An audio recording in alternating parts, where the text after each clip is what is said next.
नहीं सहेंगे। बोल रिसाते अल्लाह बोल, अल्लाह बोल, अल्लाह बोल, बोल रिसाते अल्लाह बोल, अल्लाह बोल, अल्लाह बोल, आवाज नहीं ऊंचा बोल, अल्लाह बोल, अल्लाह बोल, डर गया क्या ऊंचा बोल, अल्लाह बोल, अल्लाह बोल, क्या मर गया क्या ऊंचा बोल, अल्लाह बोल, अल्लाह बोल।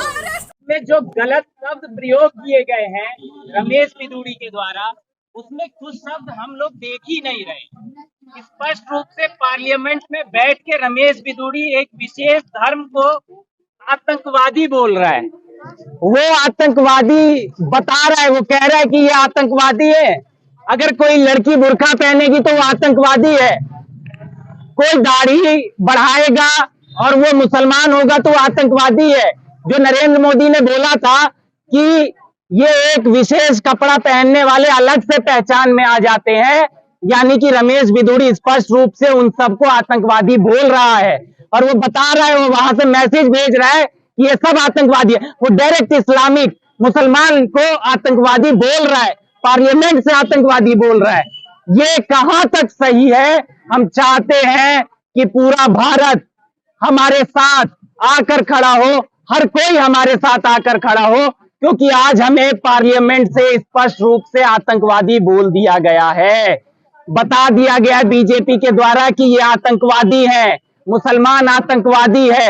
ये स्पष्ट कर दिया गया है पार्लियामेंट में। कह रहे हैं कि उन्होंने उकसाया था तो ऐसा बोला है। नहीं, ये गलत है। कोई किसी को उकसाने से आतंकवादी नहीं बोल सकता है, ये बहुत गलत है। अगर वो बोल रहे हैं तो मेरे को लग रहा है कि उनके पास कोई दूसरी बात नहीं है। तो हम इस प्रोग्राम को यहाँ खत्म करते हैं, लेकिन हम बार बार मैं इस बात को फिर से क्लियर करना चाहता हूँ, सभी संगठनों के माध्यम से क्लियर करना चाहता हूँ कि इसमें जो कटवा और बाकी वर्ड बोले गए हैं वो तो एक तरफ है, मगर जो स्पष्ट रूप से आतंकवादी बोला गया है वो बिल्कुल ही बिल्कुल माफी के काबिल नहीं है। और वो नए पार्लियामेंट में तो बिल्कुल भी नहीं, क्योंकि उन्होंने स्पष्ट रूप से मुसलमानों को आतंकवादी बोल दिया है, पार्लियामेंट में बैठ के बोल दिया है। इस शुक्रिया। घटना को घटे हुए 3 दिन हुए, लेकिन अभी तक राजनीतिक अलग से बात कोई भी नेता आपके समर्थन में नहीं आया। ये बिल्कुल आपने सही कहा कि कोई भी समर्थन में नहीं आया है। बहुत लोग आए भी हैं समर्थन में, लेकिन जिस तरीके से समर्थन में आना चाहिए कोई भी समर्थन में नहीं आया।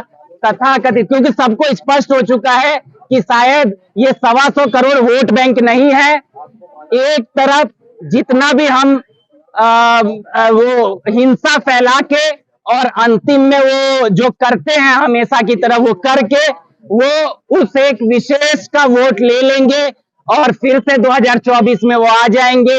इसलिए उन्हें लग रहा है ये तो जा ही चुके हैं, इसलिए हमारे साथ वैसे भी कोई नहीं खड़ा है। मैं चाहता हूं कि देश का हर एक नेता हमारे साथ आके खड़ा हो। मैं चाहता हूं इस विशेष धर्म और जाति के साथ हर एक नेता आके खड़ा हो, हर एक एमपी आके खड़ा हो, हर एक पार्टी आके खड़ी हो। और जिस तरीके से आतंकवादी बोल दिया गया है, जिस तरीके से आतंकवादी बता दिया गया है मुसलमानों को, जिस तरीके से पार्लियामेंट में बोल दिया गया है, और ये पहली बार शायद इतिहास में पार्लियामेंट में एक बीजेपी के एमपी ने एक धर्म के व्यक्ति को, एक विशेष धर्म के व्यक्ति को आतंकवादी बोला। लेकिन और भी उसमें पीछे जो सांसद है वो भी हंस रहे हैं और लोग सपोर्ट कर रहे हैं उनका रवि। बिल्कुल जी हाँ, रमेश बिदूड़ी।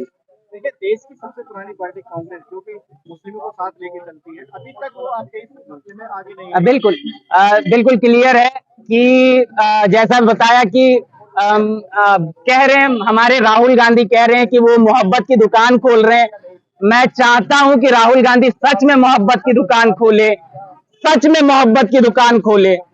जिस तरीके से बेवकूफ बनाने का अगर वो काम कर रहे हैं तो मुझे लगता है कि शायद वो मुसलमानों को अगर एक वोट बैंक के नाते देख रहे हैं और चाहते हैं, उन्हें लगता है कि जैसे हमेशा से मुसलमान इंदिरा गांधी को, सोनिया गांधी के कहने पे, राजीव गांधी के कहने पे सालों साल कांग्रेस को वोट देता रहा है, तो मुसलमान समझ चुका है कि उसे वोट बैंक की तरह ना इस्तेमाल किया जाए, मुसलमानों को वोट बैंक ना समझा जाए।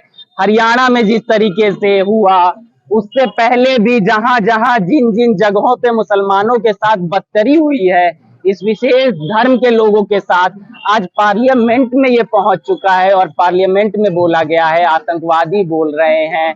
कटवा बोल रहे हैं, मुल्ला बोल रहे हैं, भड़वा बोल रहे हैं। अब ये बहुत गंदा रूप ले रहा है। ओवैसी साहब ने चिंता जताई है, वो कह रहे हैं कि जिस तरीके का माहौल है आने वाले टाइम में संसद में लिंचिंग भी हो सकती है। बिल्कुल, मैं ओवैसी साहब की बात पे मैं अपनी बात नहीं रखूंगा, लेकिन सच्चाई ये है कि ये उनकी अपनी व्यक्तिगत राय है। मेरी भी व्यक्तिगत राय ये है कि जरूर अगर बात यहाँ तक पहुंच गई है तो भविष्य में संसद में कुछ भी हो सकता है। भारतीय जनता पार्टी अगर जल्द ही रमेश बदूड़ी को वहां से संसद से निष्कासित नहीं करती है तो अगला कदम आपका क्या होगा? देखिए, हमारा कदम तो शुरू से ही केवल क्रांतिकारी विरोध ही रहा है। हम अपनी बात रख सकते हैं, बोल सकते हैं, विरोध कर सकते हैं, प्रदर्शन कर सकते हैं। उससे अधिक हम लोगों को इतना कमजोर कर दिया गया है। पुलिस हमारे पे हावी है, कुछ भी बोलेंगे जेल चले जाएंगे, कुछ भी बोला जाएगा पढ़ाई छुड़वा देंगे, कुछ भी बोला जाएगा मुकदमा करवा देंगे, छात्रों को मारा जाएगा, कोई मेरी ही लिंचिंग कर देगा। जैसे नजीब आज तक नहीं मिला, हो सकता है कल को मैं नहीं मिलूंगा, मेरी माँ भी इंतजार करती रह जाएगी। मैं बहुत अधिक कितना विरोध कर पाऊंगा, हम बहुत अधिक कितना विरोध कर पाएंगे, लेकिन अंत तक तो विरोध करेंगे ही करेंगे। आज जैसे यहाँ दिल्ली विश्वविद्यालय आके खड़ा हुआ है विरोध में, ऐसे ही अंत तक भी विरोध करेंगे।